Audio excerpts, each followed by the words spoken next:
মা কালী হলেন কালের অতীত, অর্থাৎ যাকে সময় স্পর্শ করতে পারে না, সময়েরও অতীত যিনি, তিনি হলেন কালী।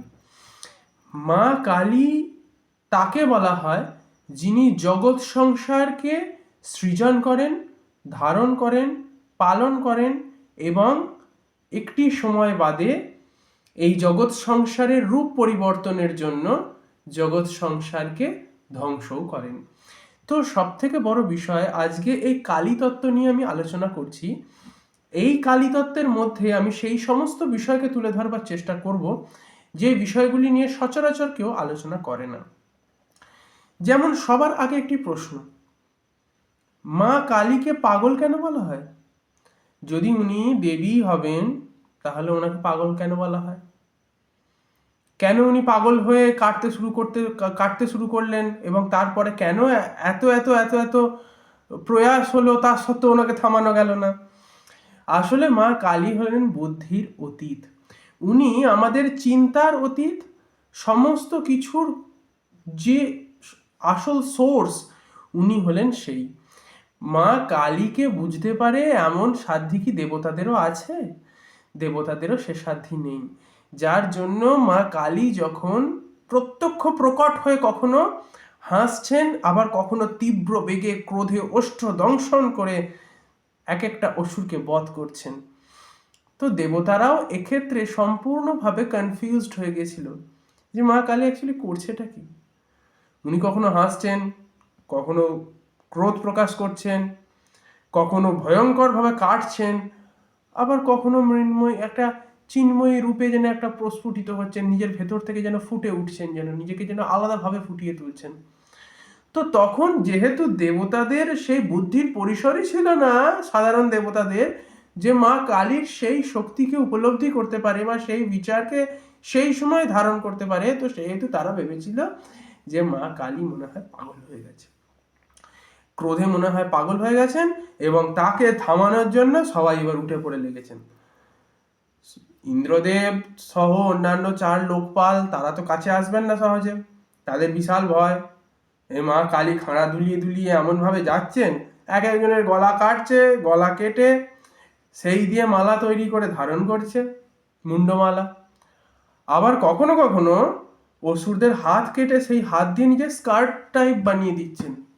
মানে আজকালকার দিনের মেয়েরা যেরকম স্কার্ট পরে না, সেই রকম অসুরদের হাত কেটে নিজের স্কার্ট টাইপ বানিয়ে দিলেন। এই রকম ভয়ঙ্কর দেবীকে সচরাচর চোখে যারা বুদ্ধির সেই লেভেলেই পৌঁছতে পারে না, তারা তো পাগলই বলবে। তার উপর তার হচ্ছে উলঙ্গ রূপ, যার শরীরে সেরকম বসন ছিল না। তো সেহেতু তাকে উপলব্ধি করতে পারে এমন কার বাপের সাধ্য আছে? সেই চিন্তায় ভগবান শিব ও শেষমেশ বিস্মৃত হয়ে গেলেন এবং প্রকৃতি স্বরূপিণী সেই আদি স্বরূপিণী মা কালীর সেই শক্তিকে উপলব্ধি সহজে করতে না পেরে সেই উপলব্ধি করবার জন্য উনি শয়ন করে ফেললেন মাটিতে।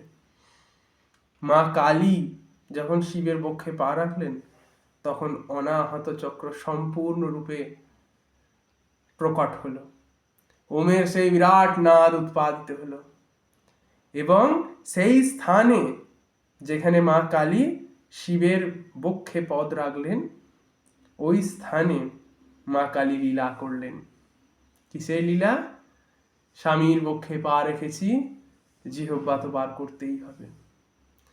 মা কালীর যে এই উলঙ্গ যে রূপ দেখে বহু ক্ষেত্রে, যে বিবস্ত্রা রূপ দেখে বহু ক্ষেত্রে সাধারণ দেবদেবীরা অবাক হয়ে গিয়েছিলেন এবং আমরাও আজ পর্যন্ত ভেবে বেড়াই যে কেন এই রূপ। এর পেছনে উনি একটাই জিনিস নির্দেশ করছেন বা একটাই জিনিস বোঝাচ্ছেন, যে আমরা যেটাকে আসলে লজ্জা বলে ভাবি বা যে স্থানগুলোকে আসলেই লজ্জা বলে ভাবি, বাস্তবিকই তা সবই পরমাত্মা প্রকৃতির অংশ। এই হাতটা বার করবার সময় আমাদের লজ্জা আসে না, শরীরের সেই সমস্ত অঙ্গগুলিকে নিয়ে আমরা আমাদের সমাজে এত লজ্জার ভাব প্রকট হয় যে আমরা যেন সবেতেই লজ্জা পাচ্ছি। এই লজ্জার ভাব থেকে বেরিয়ে আসবার জন্য, বাস্তবিকই সেই লজ্জার ভাবকে সম্পূর্ণ কায় মনোবাক্যে মন থেকে ত্যাগ দেওয়ার জন্য সমাজের সেই সমস্ত বাধাকে অতিক্রম করবার জন্য যেন মা কালী এক প্রকারের নির্দেশ দিচ্ছেন। আমি তার মানে এই বলতে চাইছি না যে আজকের সমাজে যারা যেসব মহিলারা লোককে ম্যানিপুলেট করবার জন্য এই ধরনের ড্রেস পরে তাদেরকে আমি ইনফ্লুয়েন্স করছি, আমি একদমই সেই সব বিষয়ে বলছি না। আমি এই বিষয়টা বলতে চাইছি যে আমাদের যে কাম প্রবৃত্তি আসে, সেই প্রবৃত্তিটা আসে কোথা থেকে? আসে সেখান থেকে যেখান থেকে আমাদের মনে হয় ওই স্থানে মনে হয় লজ্জা আছে, আর সেই লজ্জার স্থানে সকলকে লুকিয়ে যেন আমাদের সেই লজ্জার স্থানে প্রবেশ করতে হবে বা সেই লজ্জার স্থানটাকে উপভোগ করতে হবে। এখানে সম্পূর্ণভাবে স্পষ্টভাবে অঘোরতন্ত্রে সম্পূর্ণভাবে বলা হচ্ছে যে তোমার শরীরটা তোমারই নয়, তুমি এই সমস্ত কিছুর অতীত। অর্থাৎ এই পুরো যে যন্ত্রাংশ তোমার ভেতরে আছে এটা শুধুমাত্র প্রকৃতির। এখানে কাউকে মোহিত করারও কিছু নেই, আবার কাউকে প্রদর্শন করারও কিছু নেই। এটা যেরকম আছে সেটাকে সেরকম ভাবে রেখে দাও।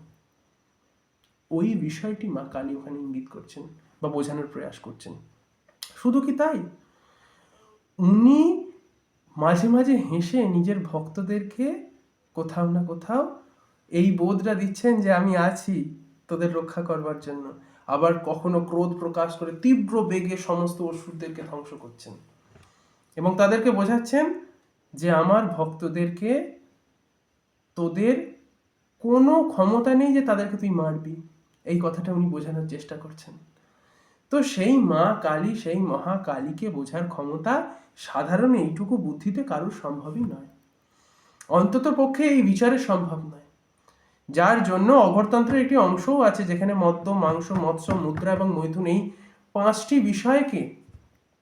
পাঁচটি বিষয়কে সম্পূর্ণভাবে ভোগ করে, উপভোগ করে এবং সেটিকে বিশ্লেষণ করবার পরে সেই ব্যক্তি সেই নির্গুণ ব্রহ্ম তথা জগৎ সংসারের অতীত যিনি সাক্ষাৎ মহাকালীর তপস্যা করতে পারেন। এটাকে বামাচার সাধনার অন্তর্গত বলা হয়ে থাকে। তো সুতরাং এর থেকে এটাকে স্পষ্টভাবে বোঝা যাচ্ছে যে আমরা যা যা কিছু চিন্তা করি, যা যা কিছু বিচার করি, সমাজের যেসব বিচারগুলো আছে সেই বিচারের বাইরেও এমন কিছু সায়েন্স আছে যেটা আমাদের চোখের বাইরে বেরিয়ে আছে আর কি। এক কথায় আমরা বুঝতে পারছি না সেই সায়েন্সটাকে। এই সায়েন্সটাকে উপলব্ধি করানোর জন্য মা কালী একেবারে যেন নিজের সাকার রূপে আমাদেরকে বোঝানোর প্রয়াস করছে, কিন্তু আমরা সহজে বুঝে উঠতে পারছি না সেই বিষয়টি।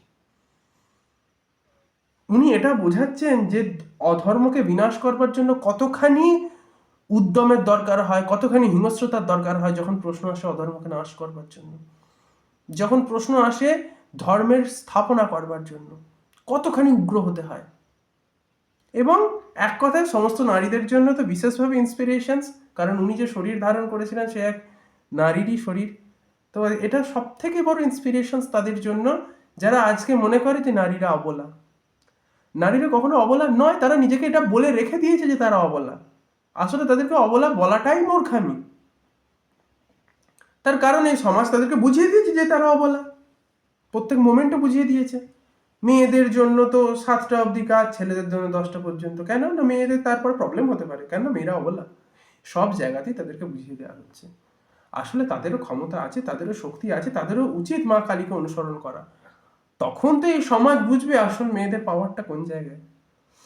তো বস্তুত বলতে গেলে কি, ওনার যে গুণ আছে, ওনার যে মানে এক কথায় বাকরুদ্ধ হয়ে যায় ওনার বিষয়ে আলোচনা করতে গিয়ে। তার কারণ একটাই যে ওনার গুণের তো কোনো অন্তই নেই।